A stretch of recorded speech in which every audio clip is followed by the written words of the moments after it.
রবিবারের সন্ধ্যায় কিছু স্পেশাল না হলে ভালো লাগে বলো তো? তো আজকে বড়মশাই বলল আমাদের সবাইকে গরম গরম সিঙ্গারা বানিয়ে খাওয়াবে। আমাকে বললো মশলাটা করে তরকারিটা বানিয়ে দাও সিঙ্গারার জন্য। আমি এদিকে তরকারিটা বানিয়ে নিচ্ছি আর ওদিকে তোমাদের দাদা ভাই ময়দাটা মেখে বেলে রেডি করে নিচ্ছে সিঙ্গারার জন্য।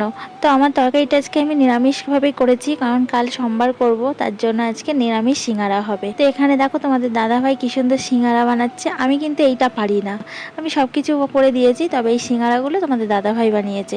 এই সিঙ্গারার শেপে না আমি একদমই বানাতে পারি না। সব সিঙ্গারা তৈরি করে নিয়ে তোমাদের দাদাভাই চলে এলো রান্নাঘরে। রান্নাঘরে এসে তেল বসিয়ে দিল এক কড়াই, দেখো সব সিঙ্গারাগুলো ছেড়ে দিল একসাথে, দিয়ে আস্তে আস্তে করে ভেজে সুন্দর করে লাল লাল করে সিঙ্গারাগুলো তুলে নিল। আর সিঙ্গারাগুলো না সত্যি খুব টেস্টি হয়েছিল আর ভীষণ খাস্তা খাস্তা হয়েছিল। মাঝে মাঝে বড় মাসের হাতে সন্ধ্যাবেলা এরকম গরম গরম টেস্টি টেস্টি সিঙ্গারা কান্না খেতে ইচ্ছা করে বলো? তো চলো আমরা গরম গরম সিঙ্গারা খেতে থাকি। তোমরা ততক্ষণ ভিডিওটা দেখে লাইক করে দাও, কমেন্টস করে দাও। সবাই ভালো থেকো।